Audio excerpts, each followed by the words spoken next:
Amém. Deus é maravilhoso.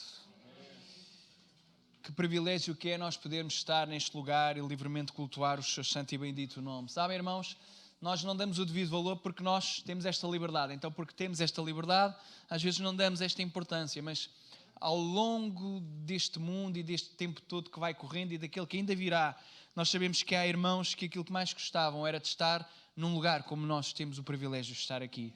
Livremente, com as portas abertas, cantando, louvando a Deus com tudo aquilo que nós temos, com tudo aquilo que nós somos. Infelizmente, às vezes não damos o devido valor. Mas eu sei que os irmãos que estão aqui dão esse valor. Mas ainda assim é uma chamada de atenção para que nunca esqueçamos o privilégio que é podermos estar neste lugar. É bom ver que aos poucos e poucos começamos a ter mais gente às quartas-feiras. É excelente, é um excelente sinal. É um sinal do mover de Deus, está bem? Deus é mesmo muito bom. Mas, irmãos, estamos a estudar a carta aos Romanos. Os irmãos animem-se, já estamos quase, mas ainda falta o quase. No final do capítulo 12, e depois ainda falta o resto. Mas estamos quase, já não falta assim tanto. Depois, quando terminarmos, haveremos de refletir acerca daquilo que lemos. E depois, certamente, o que não faltam é livros na Bíblia, o que não faltam é textos na Bíblia. E graças a Deus nós também temos uma igreja em que temos bastantes pessoas até que podem pregar. E depois de terminarmos Romanos, estou aqui com uma certa ideia de mudarmos aqui um bocadinho a nossa dinâmica de cultos. Continuará a ser um culto na mesma, mas logo se vê. Isso depois fica para o futuro. Não vamos aqui fazer já um spoiler, daqui brevemente também. Já estamos no verão e quando chega ao verão as coisas passam rápido, entramos de férias e quando damos conta já estamos em setembro. Não sei se para vocês acontece, mas comigo acontece. Sabem porque é que acontece também comigo? Justamente que os meus filhos ficam de férias. E quando eles ficam de férias acontece duas coisas. Eu acho que nunca mais acabam as férias deles. E fico com paciência reduzida ao mínimo. Mas depois, ao mesmo tempo, passa rápido porque quando eles entram de férias significa que as minhas já não faltam muito tempo. E quando eu entro de férias não acontece uma coisa miraculosa. É que o tempo passa assim rápido. E quando dou conta já estou em setembro. Não sei se acontece convosco, é só comigo, se calhar acho que não. Aqueles que... Não, é com todos, não é? É, pronto. Ainda bem. É com todos, não é? Romanos 12. Vamos ler outra vez o versículo 9. Foi daqui que nós partimos a semana passada, mas só para não perdermos aqui a ideia do contexto. Estamos a falar de marcas de quem verdadeiramente segue a Cristo. Quem é regenerado pelo Espírito Santo é aquele que é convertido, é isto que nós entendemos. Nós entendemos que quando nos convertemos, não tem especificamente a ver com o ato de levantar a mão, olha, alguém quer aceitar Jesus e nós levantamos a mão. Não é esse ato que define se somos ou não salvos. O ato que define que somos salvos é quando entregamos verdadeiramente a nossa vida, seja quando levantamos a mão. Eu acho que não é e não tem a ver com um evento específico, acho que é um processo, é a minha ideia, está bem? Então, a ideia é quando nós entregamos verdadeiramente a nossa vida a Jesus e somos salvos, o Espírito Santo vem e habita em nós. E é pela obra do Espírito Santo que nós somos regenerados, é pela obra do Espírito Santo que acontece o processo que nós já falámos da santificação, é pelo sacrifício de Jesus que somos justificados, mas é pela obra do Santo Espírito que nós somos santificados. Isto é um processo em que nós, ainda estando aqui a viver neste lugar, nós caminhamos para o estado de santidade. Embora ainda não sejamos totalmente santos neste lugar, apenas o iremos ser quando formos transformados, ainda assim começa e é aqui a santidade. O já e o ainda não. Os irmãos lembram-se desta expressão que falávamos, e o Daniel há 2 semanas falava de ter saudades do céu, que é exatamente esta expressão também, que tem a ver com o já e o ainda não. Foste tu que usaste a expressão saudades do céu, que é, ainda não vivemos lá, mas já vivemos lá. Não estamos lá na plenitude, mas já vivemos de acordo com o padrão do céu. Esta é a realidade da santificação e da santidade. Quem segue a Jesus tem que ter uma marca completamente distinta, porque é pelos frutos que nós conhecemos quem verdadeiramente é cristão. Você está cá? Não dá, e falámos disto, e Paulo fala acerca disto, não dá para enganar a Deus. Não dá para disfarçar o cristianismo. Até dá para os humanos. Mas Deus não aceita cristianismo falsificado. Deus não aceita fingimento. Deus apenas aceita total rendição e dedicação. Você está cá? Então, eu até posso fingir algumas coisas, posso fingir ser cristão, e posso enganar aqueles que eu quero enganar, mas a Deus É impossível enganar. E aquilo que Paulo está a falar no capítulo 12, ele fala acerca de nós nos consagrarmos a Deus, fala acerca de como é que nós devemos ser distintos do mundo, a ideia de não nos conformarmos com o mundo, de sermos transformados, renovados no nosso entendimento, na nossa mente. E esta renovação só pode ser operada pelo poder do Espírito Santo. Quando entramos no versículo 9, está a falar acerca das características e da forma como nós nos devemos comportar uns com os outros enquanto irmãos, uns com os outros enquanto não irmãos, porque ele vai falar acerca de relacionamentos. A forma de nos relacionarmos uns com os outros. E isto é muito importante, porque às vezes não, eu penso que a grande dificuldade do ser humano é uma coisa, sabe o que é? É o outro ser humano. Às vezes nem nos aturamos a nós mesmos, esta é a realidade. Mas às vezes não suportamos a pessoa que olha para o espelho e que reflete que somos nós mesmos. Mas muitas das nossas dificuldades acontecem no trato que nós temos uns com os outros. No relacionamento. E este relacionamento, aquilo que Paulo está a falar, e Paulo vai falando disto várias vezes nas suas cartas, mas aqui especificamente está a falar do tipo de relacionamento que nós temos uns com os outros enquanto irmãos na igreja, o tipo de relacionamento que nós temos que ter com aqueles que ainda não são nossos irmãos, mas que esperamos que venham a ser nossos irmãos. E o relacionamento que nós devemos ter com os nossos inimigos. E aqui é que as coisas é complicado. Porque sabem qual é o problema do cristianismo? E passa aqui a expressão do problema. O problema é este. É que o ingrediente para o relacionamento entre eu e você é o amor. O relacionamento entre eu e aquele que lá está fora, adivinhem qual é o ingrediente? É o amor. E o relacionamento entre eu e o meu inimigo, qual é que deve ser? Mas eu não posso esperar amor dele. E isto é que é complicado. Por isso é que o cristianismo, ao contrário daquilo que tanta gente diz, que é fácil, eu acho que também era o Daniel que dizia isto, nem por propósito. Daniel, foste tu que disseste isto, é a coisa mais difícil. E eu concordo. É absoluto. Ser cristão, no verdadeiro sentido da palavra, é mesmo complicado. Porque vocês gostam de amar os vossos inimigos. Não é fácil? Nada mesmo. Não é nada fácil. Vamos só fazer aqui um exercício. Não sei se vocês têm inimigos, mas pensem em alguém que, se não for inimigo, é quase. Mas é ele para vocês, não são vocês que são os seus inimigos. Porque nós, como cristãos, não podemos ser inimigos de ninguém. A não ser daqueles que não querem saber da verdade, só nesse sentido. Agora pensem naquela pessoa que vos maltrata, naquela pessoa que vos está sempre a dizer mal, a criticar. E você, em vez de poder repostar, pagar na mesma moeda como nós tão gostamos, e nós já lá vamos ter que tratá-lo com amor. Ora, digam-me se isto é possível do ponto de vista humano.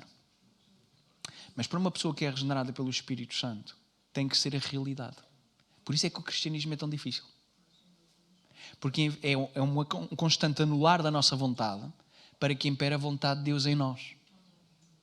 E o exemplo é sempre o Supremo, de Jesus Cristo. Ele sim teve muitos inimigos, mas amou e morreu pelos seus inimigos. Porque já lemos em Romanos no início que nós éramos seus inimigos numa outra altura. Mas ele morreu no seu tempo devido, não porque nós queríamos, não porque nós poderíamos dar-lhe alguma coisa em troca, mas porque ele nos amou em primeiro lugar. E porque ele nos amou, deve gerar em nós e deve estar em nós, irmãos, uma permanente gratidão àquele que nos salvou. Por isso é que o louvor, a adoração e o culto é uma contínua expressão de agradecimento por aquilo que ele é e por aquilo que ele já fez na nossa vida. Então, o ingrediente é o amor. Aquilo que permeia o relacionamento dos cristãos tem que ser o amor. E diz assim, o amor seja não... Já falámos disto. Aborrecei o mal e apegai-vos ao bem. Amai-vos cordialmente uns aos outros, com amor fraternal, preferindo-vos em honra uns aos outros. Falámos disto a semana passada. O quão difícil é preferirmos os outros, honrar os outros, em vez de nos honrarmos a nós. Porque nós, como seres humanos, queremos ser honrados. Podemos mascarar as coisas, podemos dizer o que quisermos, mas sempre em nós há alguma coisinha que gosta. E não tem mal. Não tem mal querermos ser elogiados, não tem mal querer que as pessoas tenham valor em nós. O mal é quando o nosso Deus se torna a validação dos outros, em que é aquilo que os outros dizem que me faz feliz. Então, se a pessoa diz bem de mim, eu fico nas nuvens. Se alguém olha para mim com ar torto, já fico lá em baixo. É impossível viver assim, buscando a validação humana. Porque a única validação que nós precisamos neste lugar e para todo sempre e desde sempre é a validação de Jesus Cristo. E Ele validou-nos quando morreu por nós. Você está cá? Então a importância que nós temos tem a ver com o sacrifício de Jesus. Se nós não fôssemos importantes neste sentido, e passo a expressão porque eu também às vezes digo, nós não somos assim tão importantes como pensamos, mas eu aqui estou a falar da importância que é o sacrifício de Jesus que nos dá. A importância que nós temos é aquela que Deus nos dá. Nós somos importantes porque Ele é magnífico, glorioso, maravilhoso e entregou o seu Filho por cada um de nós. Preferirem honrar uns aos outros é complicado. Não sejais vagarosos no cuidado, sede fervorosos no Espírito, servindo ao Senhor. Sede fervorosos no Espírito, falámos disto a semana passada. Servindo ao Senhor. Quem quer obedecer ao Espírito, quem busca o Espírito, quem o Espírito controla, quem o Espírito domina, é sempre alguém que serve ao Senhor.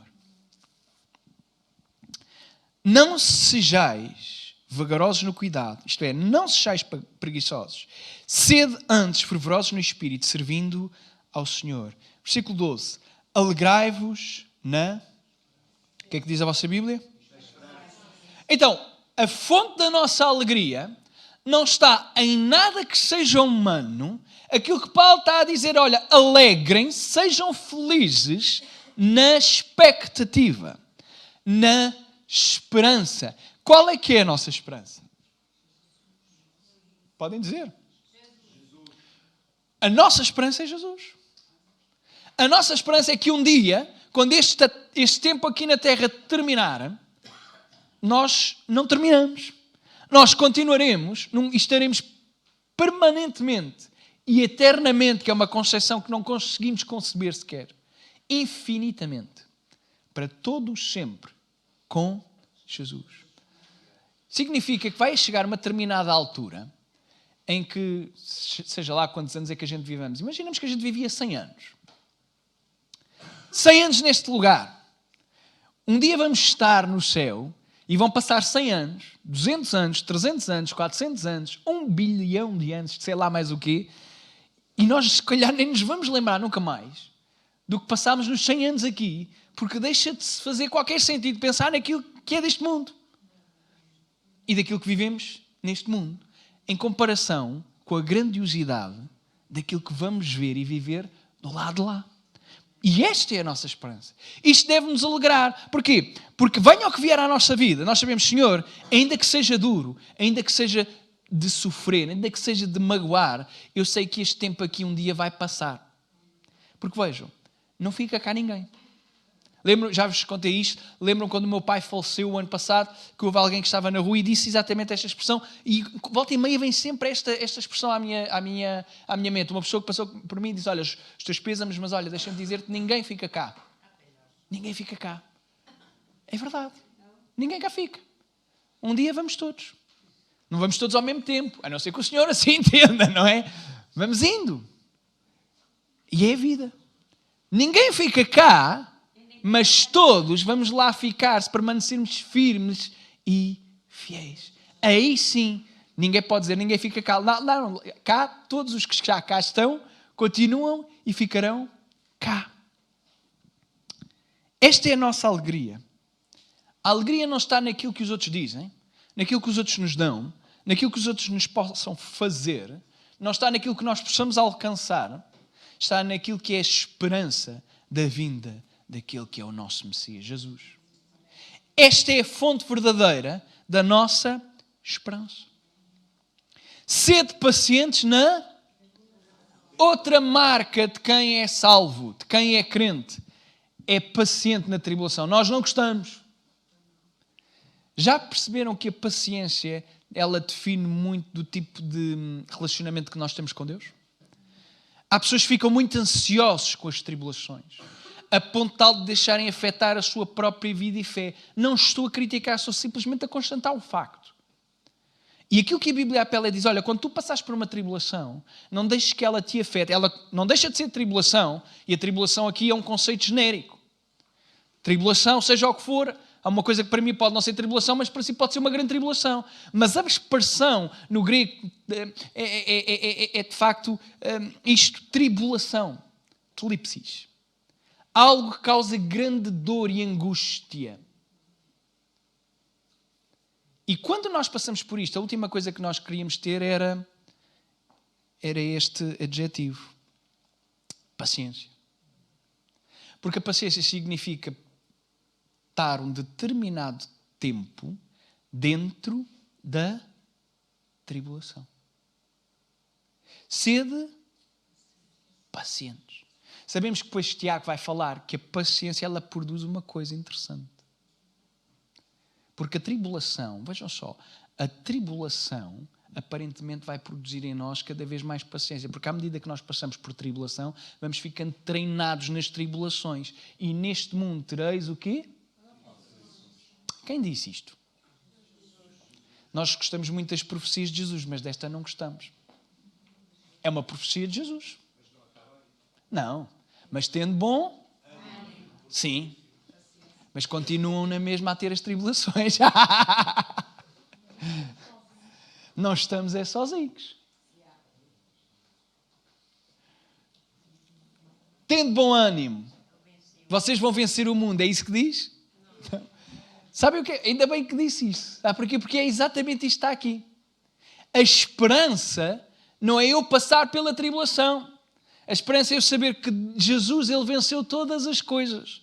E quer Ele me livre da tribulação ou não, Ele é e sempre será vencedor. E no final eu estarei com Ele. Oramos e clamamos para que Ele nos livre da tribulação. E não há mal nenhum nisso. E Ele tem poder para decretar. Porque aquilo que o Senhor idealiza é aquilo que Ele realiza. Ele é o único ser que isto acontece. Pensem comigo. Quantos sonhos vocês têm que nunca se realizaram? Mas Deus não tem nenhum sonho que Ele não realize. Porque aquilo que Ele deseja, isso se efetua. É o único ser no mundo, e que ser os irmãos entendam, é o único que aquilo que Ele pensa, isso acontece. Aquilo que Ele deseja, isso Ele realiza. Não há nada que Ele deseje que não se concretize. Nada que Ele idealize que não se realize. Sede pacientes na tribulação. É difícil ser paciente na tribulação. Mas vejam a cadência do versículo. Alegrai-vos na esperança, porque nós precisamos de algum foco quando estamos em sofrimento. Alegrai-vos na esperança, e porque nós nos alegramos na esperança, somos pacientes na tribulação, mas há uma outra ferramenta, há algo que nós não podemos esquecer. Perseverai na... O que é que significa perseverar na oração? Continuamente, independentemente de qualquer circunstância. Seja fácil, seja difícil, esteja sol ou esteja chuva, esteja calor ou frio, seja inverno ou verão, tenhas saúde ou tenhas doença, ato contínuo deve ser estejas ou estejamos ou não em tribulação. A ideia de perseverar na oração é algo crucial ao cristão. Não há cristão... Irmãos, deixem-me dizer isto. A oração é uma disciplina. É uma disciplina espiritual. Tal como é o jejum, a oração e o jejum estão de mãos dadas. Mas a oração, falando aqui da oração, ela é de facto uma disciplina. É uma disciplina espiritual, é uma ferramenta, por assim dizer, não me interpretem que não é uma ferramenta só para alcançar coisas, não é isso. Mas ela é uma disciplina específica espiritual, ao qual é um mandamento, ao qual Jesus continuamente apela, o apóstolo Paulo continuamente apela para que nós oremos. Porque orar é a única forma de nós ganharmos verdadeiramente relacionamento com Deus. Porque orar é a ferramenta de comunicação.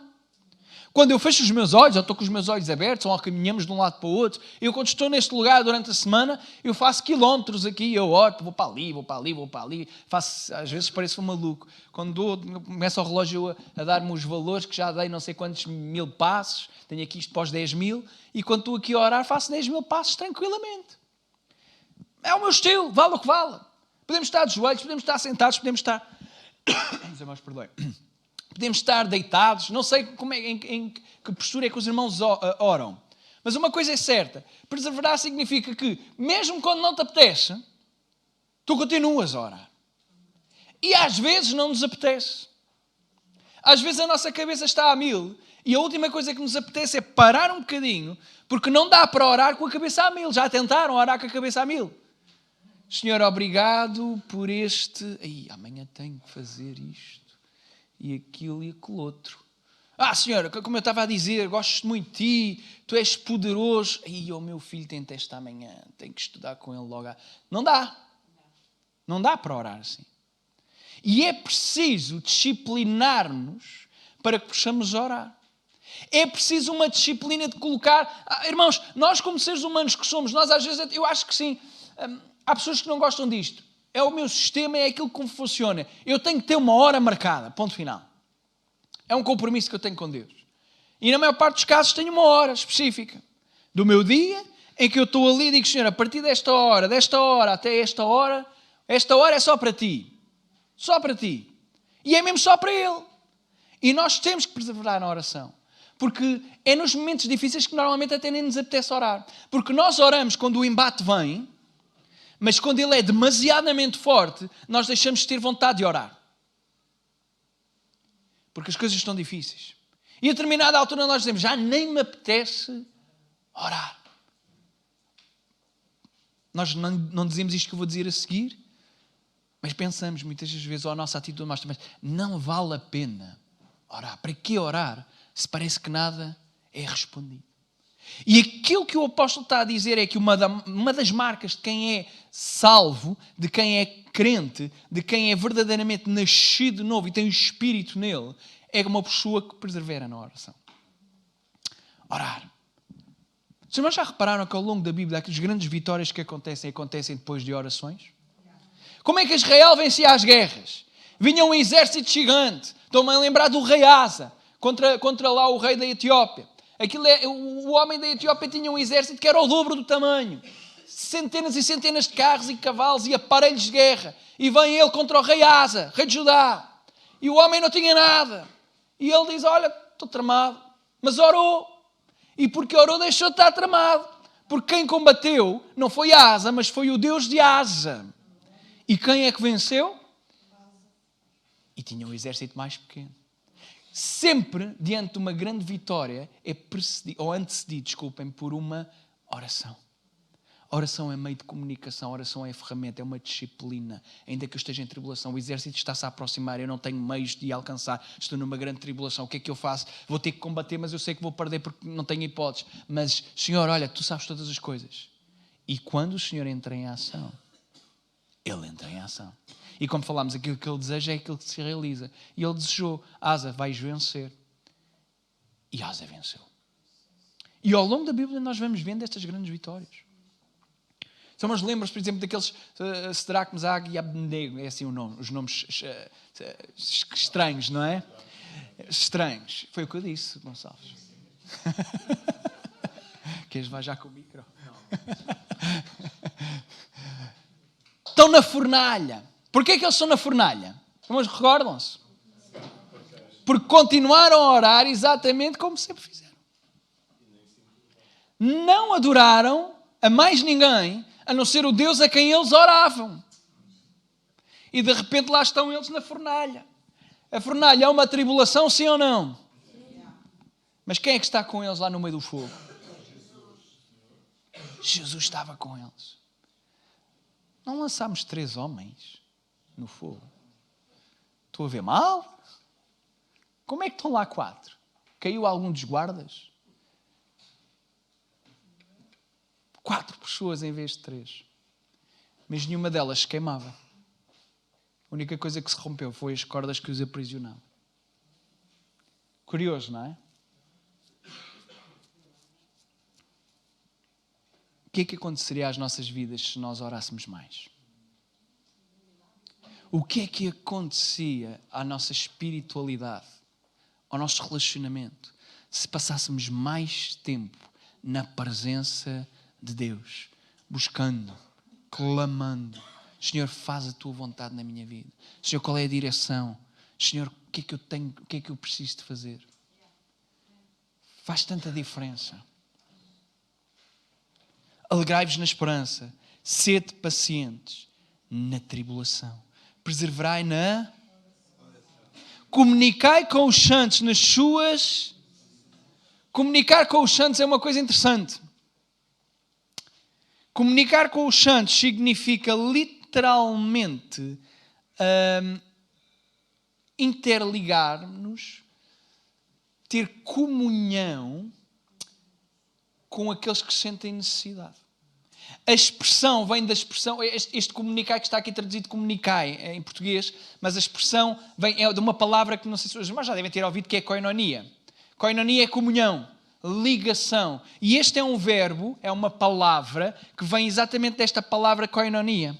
E significa ter comunhão com as necessidades. A ideia é, eu vejo alguém em necessidade e eu posso suprir aquela necessidade ou ajudar em parte naquela necessidade. E eu sinto a dor daquela pessoa, eu sinto não tendo aquela necessidade, eu sinto como se fosse eu a precisar e eu ajudo. Uma marca do cristão é a necessidade que nós como cristãos temos de ajudar-nos mutuamente. Nós sentimos esta necessidade. Quando vimos o irmão em aflição, nós sentimos também. Então procuramos e tentamos ajudar naquilo que pudermos. Comunicai com os santos nas suas necessidades. Segui a hospitalidade. A hospitalidade aqui significa exatamente, nos tempos antigos e nos clássicos, especialmente nos gregos, mas depois também nos romanos, a hospitalidade era um valor um bocadinho meio filosófico, mas era algo muito importante. Era e estava ligado especialmente aos estrangeiros. A hospitalidade tem a ver com receber pessoas que são diferentes de nós. É isto que significa aqui na Bíblia. Porque isto está ligado aqui a uma pessoa que é o xenos, de onde vem a palavra xenofobia, xenó. O xenos é o estrangeiro. Xenofobia supostamente é o medo do estrangeiro, o medo daquele que é diferente de mim. E a Bíblia diz assim, olha, sede hospitaleiros. A ideia é, nós temos que ter cuidado, obviamente não é abrir as portas de casa a qualquer pessoa, não significa isso, está bem? Mas significa que aquele que é estrangeiro devia ser bem recebido, porque era uma forma de... Era um mandamento. Paulo está a dizer, olha, se vocês virem alguém em necessidade que é estrangeiro, não tendo nada, vocês sejam hospitaleiros. A ideia era, abram-lhe a porta de casa e deem-lhe de comer. Deem-lhe de dormir. Era um princípio cristão. Uma coisa incrível, estamos muito longe destes tempos. É verdade que o tempo mudou. Mas hoje temos muita gente, não sei bem porquê. Bem, quer dizer, eu percebo e entendo de alguma parte, mas o que não é possível entender é como é que há cristãos que são xenófobos. Você está cá? Cristãos que são racistas. Isso não existe. Não existe isso. O estrangeiro tem tanto valor como o português. Porque nós, portugueses, somos estrangeiros noutros lugares. Então, não há estrangeiros. No reino de Deus não há português, não há angolano, não há guineense, não há são tomense, não há brasileiro, não há cabo-verdiano. Não há nada disso. No reino de Deus somos todos cidadãos do reino. Somos todos irmãos em Cristo. Você está cá? E isto é importante porque hoje em dia parece que a gente às vezes vai aqui desvirtuando um bocadinho as coisas. A hospitalidade é um princípio cristão de ajuda daquele que é necessitado. Claro, os tempos mudaram, temos o que fazer com sabedoria, não é isso que está em questão, mas estamos a falar daquilo que é o princípio bíblico. Em Israel, e vocês veem isto, os irmãos veem isto no Velho Testamento, a ideia da hospitalidade. A ideia de receber a pessoa que não se conhece. Olha, vem e come comigo. Os irmãos não veem isto muitas vezes na Bíblia. Olha, não te vais embora, vais dormir aqui. Porquê que havia esta necessidade? Entre os próprios judeus. Porque era mesmo de Deus, era a ideia da hospitalidade. Porque veja o que é que acontece. Quando eu abro as portas da minha casa, eu até vou recebendo bastantes pessoas em casa. E quando nós abrimos as portas da nossa casa, o que é que acontece? Nós damos acesso ao lugar que é mais íntimo. O que é mais íntimo na minha vida do que a minha casa? Poucas coisas. Eu estou a abrir as portas ao meu lugar, à minha casa. Dou acesso àquilo que está bem arrumado e àquilo que está desarrumado. Eu até tenho, o que é uma coisa espantosa, os irmãos não sabem, mas eu tenho um quarto que é o meu, e quando eu preciso arrumar coisas, de repente a gente pensa, tenho tanta coisa, nem sei onde é que isto vai. Então o que é que a gente faz? Mete tudo no meu quarto, fecha a porta e ninguém entra lá e está tudo arrumado, menos o meu quarto. Na semana passada tivemos lá visitas em casa, e adivinhem quem é que foi abrir a porta do quarto? O meu filho Francisco foi abrir a porta do quarto e levar os miúdos todos lá para o quarto. Para o quarto estava desarrumado. Vou-me a descasca todo também. Isto, só que um à parte. Nós até somos hospitaleiros. Mas há sempre uma coisa ou outra que está desarrumada, porque é isso mesmo a ideia. A ideia é quando tu dás acesso à tua casa, tu dás acesso àquilo que tu tens mais íntimo. É o teu lugar. Então, a pessoa, quando se sente bem-vinda, sente-se, aquela ideia do sente-te em casa. Não é isto? Isto é uma expressão muito português. Sente-te em casa. É difícil nós sentirmos em casa numa casa que não é nossa. Mas é possível. Você está cá? É possível. Tem a ver com a hospitalidade. Abençoai aos que vos... Ai, isto está difícil, não é? Paulo, não é? É melhor acabar o capítulo já. Então, mas a gente não é bem isto que a gente queria. Não é bem isto que o mundo nos ensina. Abençoar quem diz mal de nós. Alguém nos critica e o Senhor lhe abençoe. Olha, vocês já sabem como é que eu sou. Já viram, já perceberam mais ou menos o meu feitio. Não é natural em mim. Se alguém diz mal de mim, a minha vontade é logo, e tu? Hã? E então eu que tenho um pensamento rápido, penso logo assim numa série de... Mau feitio. Mau feitio. Mas veja o que é que a Bíblia diz. Abençoai aos que vos perseguem. E continua a dizer, abençoai e não amaldiçoeis. Que coisa extraordinária. Porque já perceberam como a Bíblia consegue ser viva? Abençoai aos que vos perseguem. E Paulo parece que já está a adivinhar que eu, aqui 2000 anos depois, ia ficar muito... Paulo, não gosto disto. Ele diz, abençoai. Não haja dúvidas que eu disse isto mesmo. Abençoai e não digam mal. Não amaldiçoem. Alegrai-vos com os que se e chorai com os que... É interessante que o versículo começa, e penso que não é apenas uma figura de estilo ou é aleatório. Alegrem-se com aqueles que se alegram. Eu acho que isto é mais difícil do que chorar com os que choram. Chorar com os que choram é mais fácil. Parece-me.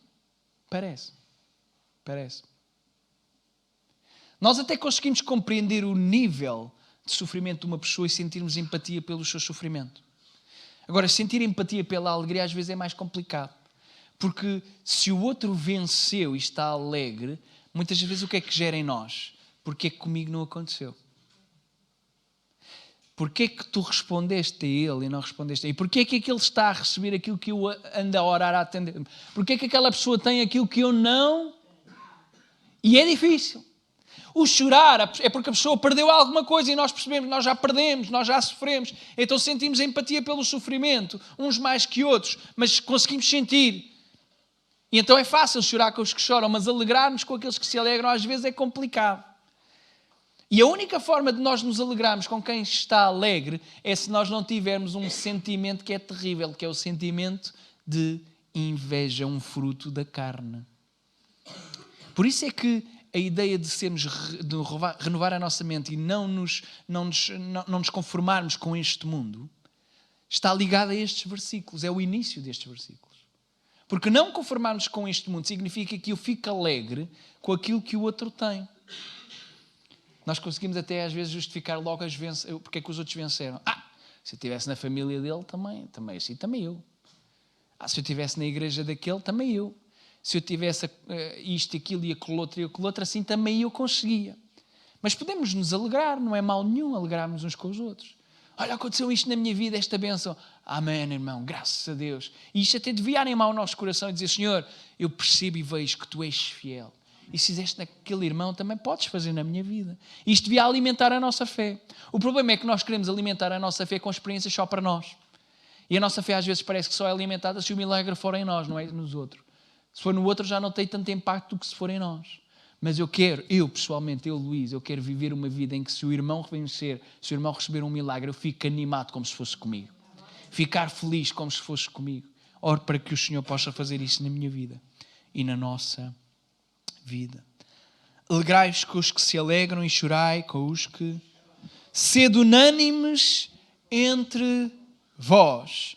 Não ambicioneis coisas altas, mas acomodai-vos às humildes. Não sejais sábios em vós mesmos. Vamos terminar com este versículo. Sede unânimes entre vós. A ideia não é sermos iguais. A ideia não é a unicidade. É uma ideia de unidade. Isto é, apesar de cada um de nós ser diferente, apesar de cada um de nós ter opiniões, personalidades, qualidades, defeitos e dons distintos, todos nós somos um só em Cristo. E por isso mesmo temos unidade. Esta expressão é unanimidade. Sede um entre vós.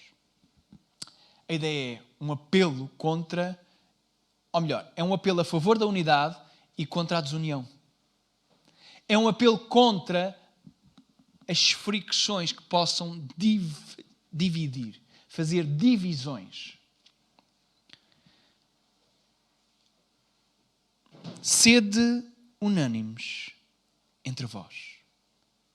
Não ambicioneis coisas. Uma das formas de nós não arranjarmos divisões é não ambicionar coisas altas. Quanto menos alto ambicionarmos, a probabilidade de divisão é menor. Porque se eu tiver e começar a atirar lá para o alto e a pensar lá no foco do alto dos meus objetivos pessoais, todo aquele que me puder atrasar naquilo que for o meu objetivo pessoal é uma persona não grata. Isto é uma pessoa que não quer ter comigo, porque ela vai me arrastar, ela não me vai deixar chegar onde eu quero. Mas o versículo diz, tem que puxar. Sede unânimes entre vós, não ambicionais coisas altas, mas acomodai-vos às... Sejam felizes com o que têm, é isto que significa. Sintam-se realizados com aquilo que têm. Porque não sentindo-se realizados, corremos o risco de não haver união. E não havendo união, é fácil de ir para o outro extremo, que é a desunião. Mas já pensou naquilo que é o pecado do diabo? O pecado do diabo. Temos poucos elementos, mas sabemos algumas coisas. Ele olhou e disse, então Deus está lá naquele trono. E Ele é adorado, é glorificado. Também quero. E ele quis se equiparar ao Senhor. E depois de se querer equiparar, ambicionando coisas demasiado altas, criou uma desunião. E 1/3 dos anjos foram com ele. É interessante que o pecado, a gente fala do pecado original relativamente a Adão, mas falando ainda antes dos seres humanos, o pecado atribuído ao diabo leva a uma desunião, e é interessante que há uma divisão. E as divisões, por isso é que eu creio que as divisões, sejam elas onde forem, mas especialmente nas igrejas, as divisões, elas só têm um mentor, sempre. Um mentor, que é o especialista nas divisões, porque foi ele que as começou. Então, quando há divisões, é sempre inspiração, não só do homem, mas também de alguma coisa que às vezes o homem não identifica, mas que tem a ver com aquilo que aconteceu lá no início. E é interessante que a Bíblia sempre vai apelando à união, sempre, olha, sejam um, sejam um, sejam um, sejam um, porque a desunião nunca provém de Deus. A única vez que nós vamos ver Deus, e não é a desunir, ou melhor, até podemos dizer que é desunir, tem a ver com um propósito específico de focos diferentes. Passo a explicar.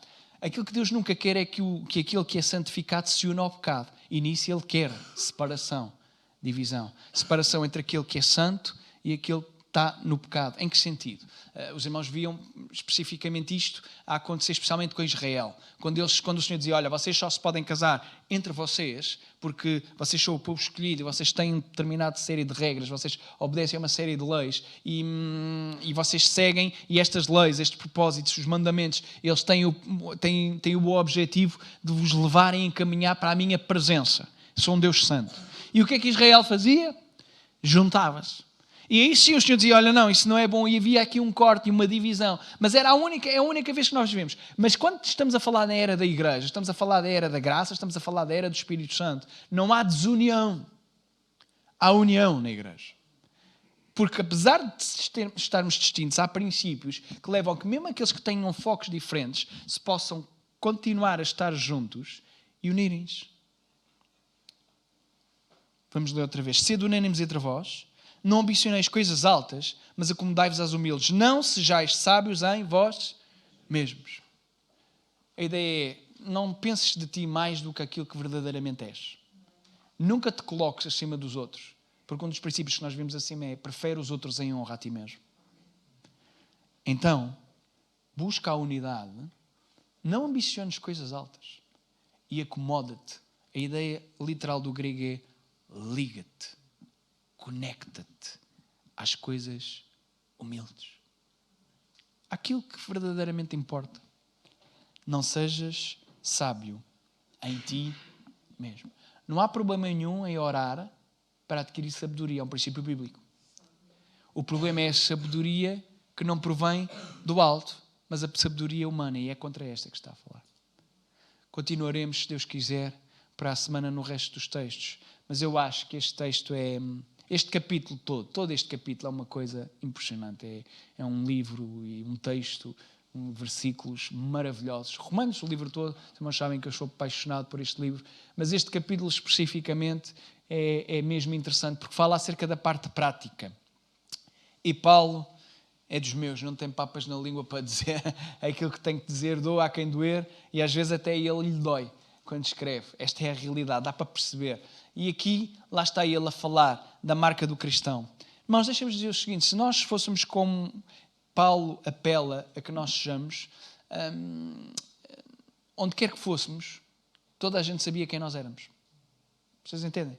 Se nós fôssemos e tivéssemos estas características que Paulo está a dizer que os cristãos têm que ter, e aqueles que não têm devem almejar a ter, porque têm que ser dominados pelo Espírito Santo, então devem procurar ter estas características. Onde quer que eu fosse, a pessoa rapidamente identificava que eu tinha algo diferente. E é esta que deve ser a nossa marca. Porque por vezes temos dificuldade em como é que nós evangelizamos determinado tipo de pessoas. E quem tem estas marcas, às vezes são as próprias pessoas que perguntam o que é que nós temos diferente. E a porta fica aberta, porque a partir do momento em que é a pessoa que pergunta, você não está a invadir o espaço. Foi ela que lhe deu a autorização para você falar. Então vejam o impacto que pode ter, as características, e o impacto que tem verdadeiramente sermos cristãos. Vamos ficar em pé, amém?